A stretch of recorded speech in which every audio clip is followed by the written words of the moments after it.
한 노부부가 노후 자금으로 은행에 넣어둔 1억 3천여만 원이 사라졌습니다. 알고 보니 40년 가까이 아들처럼 돌봐온 40대 남성의 짓이었습니다. 비대면 금융거래 시스템의 허점을 이용해 자신을 키워준 양부모의 노후 자금을 도둑질한 사건을 알아봅니다.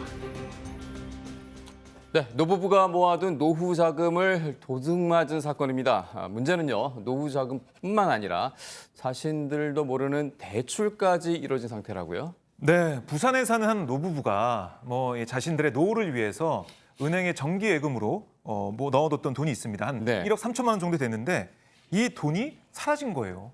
그러니까 참 누가 볼 때는 귀신이 고칼 노릇이죠. 네. 그러니까 그런 일이 있었는데 그리고 자신의 이름으로 된 신용카드까지 발급이 됐습니다. 이것도 전혀 몰랐죠. 그런데 이 신용카드로 대출까지 이루어졌어요. 네. 그리고 게다가 2개의 휴대전화까지 자신들도 모르는 사이에 개통이 돼버렸습니다. 네. 정말 귀신이 고칼 예. 노릇인데요. 어떻게 이런 일이 일어난 건지 피해 부부의 변호사로부터 사건 개요를 들어봤습니다. 작년 4월이에요. 교도소에서 나왔는데, 이제 신용불량 상태란 말입니다. 수십 년 동안 이제 어머니로 있었던 그분이 이 친구의 사정을 갖다가 딱하게 여겨가지고, 자기 명의로 된 휴대폰 한 개 하고요. 예금 통장 한 개 하고, 직불 카드를 하나 줬어요. 그걸 가지고 이제 범죄를 시작하게 된 거예요. 네, 충격적인데요. 이런 네. 짓을 저지른 사람이 바로 아들이었다는데 이게 정말 어찌된 일입니까? 네, 친아들은 아니었고요. 양아들이었습니다. 그러니까 1980년 12월 미성년자 미혼모가 낳은 아이를 이 노부부가 데리고 와서 키웠던 겁니다. 네. 이름을 지어주고 심지어 친자식처럼 출생신고까지 했어요. 하지만 이 양아들은 부모의 기대와는 달리 각종 범죄로 여러 차례 교도소를 드나들고 또 금융채무 불이행자로 전락을 했습니다. 결국 부부는 2018년 9월 교도소에 수감된 이 남성을 상대로 친생자 관계 부존재 확인 소송을 내서 승소 판결을 받았어요. 그래서 결국 법적으로는 완전히 남이 됐습니다. 이 남성은 지난해 4월 출소를 했는데 양부모는 법적으로 남이 됐지만 네. 안타까운 거잖아요. 생활이 염려돼서 이 양어머니 명의의 휴대전화를 개통해주고 또 잔고가 영원인 신협 통장과 직불카드를 만들어줬습니다. 얼마나 좀 힘들었으면 법적인 절차를 통해서 다시 남남이 됐을까 네. 하는 그런 생각까지 드는데요. 자신을 길러주고 교도소 출소 후에 생활까지 걱정한 양부모에게 도대체 정말 무슨 일을 한 겁니까? 이러한 양부모의 재산을 가로챌 그런 구상을 하는 건데요. 네. 실제로 좀 전에 이야기한 대로 휴대전화를 받았잖아요. 그래서 그 휴대전화를 이용합니다. 그래서 카카오뱅크 계좌를 개설하는데 마음대로 할 수는 없잖아요. 따라서 그 계좌 개설할 때 신분증이 필요합니다. 그래서 이 양어머니한테 거짓말을 하죠. 법원에 서류를 제출할 때 필요하다라고 네. 말을 해서 주민등록증을 받은 다음에 이거를 신분 확인 절차에 활용을 합니다.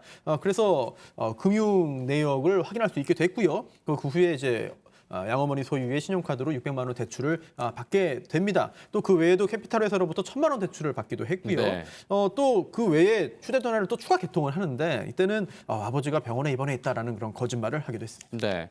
노부부는 어쨌든 이 양아들이 좀 사회에 잘 적응하길 바라면서 여러 가지로 도와줬는데 사실 결국에는 노부부는 이 같은 사실을 전혀 모른 채 대출, 카드빚 이런 것들이 생긴 거네요. 그렇습니다.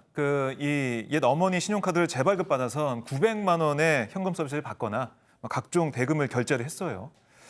이 부부에게 돌아온 건 결국 빚 한 3,840만 원의 빚이 돌아왔고 게다가 이 남성은 이 옛 아버지 명의 정기예금에 들어있던 노후자금 아까 말씀드린 것처럼 1억 3천만 원마저 아까 인터넷 뱅킹으로 빼돌렸습니다. 문제는 이 남성이 은행 연락처를 전부 자신의 명의로 해놨어요. 그러니까 대출을 하고 은행 금융적인 일을 볼 때마다 이 연락이 부모한테 안 가고 이 아들한테 간 겁니다. 네. 그러니까 노부부는 알 수가 없었습니다. 참 이 자신을 아들처럼 키워준 양부모에게 은혜를 갚아야 될 것 같은데 은혜를 갚기는커녕 금전 사기까지 친 이 남성의 심리는 도대체 어떤 걸까요? 우선 돈이 필요했겠죠. 네. 물론 정상적인 그런 여러 가지 활동을 통해서 돈을 마련해야 되는 것이지만 지금 이 상황에서는 그러지 않고 이런 부정한 방법을 사용을 했고 그리고 또 전과자로서 정상적인 경제 활동을 하기 쉽지 않은 상황도 있었을 겁니다. 그리고 또 하나 굉장히 긴 시간 동안 잘 돌봐주고 키워줬지만 네. 얼마 전에 이제 법적인 절차를 통해서 정식으로 남남이 됐거든요. 그렇다면 그동안 키워준 고마움보다는 이제 나를 버렸구나, 이제 나를 남으로 생각하는구나, 그런 법적인 조치까지 다 완료가 되었구나라고 하는 점에 대해서 오히려 원한을 더 크게 느낀 것이 아닐까라는 생각도 듭니다. 네. 참, 이 남성의 범행의 어떤 방법을 짚어보면 우리가 여기서부터 이제 좀 생각을 해봐야 될 것 같은데요. 일단 SNS 오픈 뱅킹을 이용해서 부모의 이제 돈을 가로챘습니다. 네. 그러니까 지금 오픈 뱅킹이라는 것을 네. 아마 많이 쓰실 것 같아요. 저도 이용하고 있는데요. 근데 저도 쓰면서 좀 아찔한 게 만약에 지금 내가 쓰고 있는 휴대폰을 누가 가져가서 뭐 비번이나 이런 걸 알게 된다면 이 휴대전화에 있는 그걸 가지고 공인인증서까지 다 쓰게 된다면 모든 계좌에 있는 돈을 마음대로 뭐 계좌 이체하거나 뭐 송금하거나 결제하거나 다 할 수 있거든요. 네. 그러니까 이 서비스로 인해서 이 남성도 그 옛 부모의 돈을 가로채고 여러 가지 금융적인 피해를 입힌 거거든요. 그래서 단 한 번의 해킹으로 이 모든 거래 계좌가 피해를 볼 수 있는 이 오픈뱅킹 서비스, 여기에 대한 좀 대책 마련, 이것도 좀 필요해 보입니다. 네. 특히 이제 어르신들이 인터넷 활용이라든가 이런 능력이 좀 떨어지고 하기 때문에 그 부분에 대한 좀 관리가 소홀할 수밖에 없는데요. 이 남성은 이 비대면 거래 허점을 이용한 걸로 보여지는데요. 사실 이제 코로나19가 확산되면서 비대면 거래가 많이 늘어나고 있습니다. 이런 사건을 보면 이제 좀 우리가 많이 걱정을 해야 될 것 같습니다. 그렇습니다. 신분 확인 절차가 간편하기 때문에 비대면 거래의 장점도 분명히 있습니다. 하지만 그만큼 또 정반대로 본다면 그게 단점이 될 수 있습니다. 즉 신분 확인 절차를 간단하게 하다 보니까 제대로 확인하지 못하고 신분 도용 위험성이 커진다는 그런 점인데요. 네. 실제로 얼마 전에도 본인 모르는 사이에 금융사 두 곳에서 1억 넘는 대출이 발생한 남성이 있어요.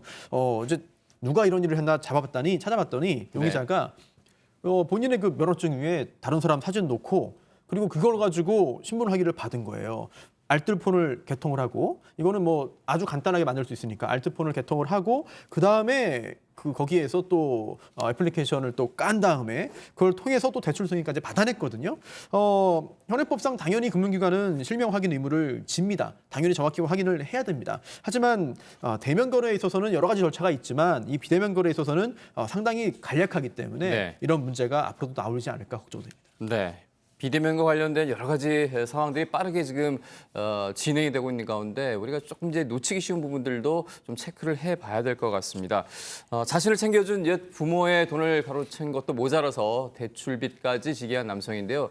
아직 잡질 못했나요? 네, 경찰이 지금 도주한 남성을 쫓고 있는데요. 네. 이 노부부는 뒤늦게 이 사실을 알았잖아요. 그래서 경찰에 지난 7월 이 남성을 사문서 위조와 사문서 행사 등 혐의로 고소를 했습니다. 네. 그리고 이제 비대면 본인 인증이 허술해서 금전적 피해를 입게 됐다라고 보고 각 금융기관과 휴대전 대리점 등을 상대로 채무 부존재 확인 소송을 법원에 제기한 상황입니다. 네. 얘기 중에 이들 부부가 낸 소송이죠. 채무 부존재 확인 소송은 뭔지 또 궁금해지고요. 또 이런 소송을 또 왜 제기했을까요? 네, 일단 명목상으로는 금융기관에 돈을 빌려줬고요. 네. 또 이들 노부부가 돈을 빌린 겁니다. 따라서 은행이 내가 당신에게 빌려줬으니까 빌린 돈을 갚으시오라는 소송을 제기할 수도 있는 것이고요. 또 정반대 방향에서 이 노부부가 내가 빌린 게 아니다. 나도 피해자다. 그러니 갚을 의무가 없다. 채무가 존재하지 않는다는 것을 법원에 확인을 구한 겁니다. 네. 방향이 다른 것이죠. 빌린 돈을 갚아라. 내가 빌린 거 아니고 나는 책임이 없으니까 갚을 의무 없다. 이런 소송인데요. 중요한 내용은 또 이제 소송이 진행이 돼봐야겠습니다만 금융기관 입장에서는 결국 이 노부부도 잘못이 있다. 노부부의 어떤 과실로 인해서 이런 거 생긴 것이니까 당신이 책임져야 된다라는 주장을 할 수도 있는 것이고 네. 또 반대로 노부부 측에서는 처음에 나는 좋은 의미로 전화기 개통해서 빌려준 것 뿐이고 카드를 준 것 뿐이지 그 후에 내 잘못은 없는 것이니까 채무가 없다라는 주장을 할 것으로 보이는데요. 굉장히 안타까운 일인데 이 소송은 사실 실제 재판을 진행을 해야 되는 것이고 네. 구체적인 사정을 더 정확히 알아야만 결과를 예측할 수 있을 것 같습니다. 네. 키워준 부모를 곤란에 빠뜨린 40대 남성의 사기 행각을 짚어봤습니다. 이어서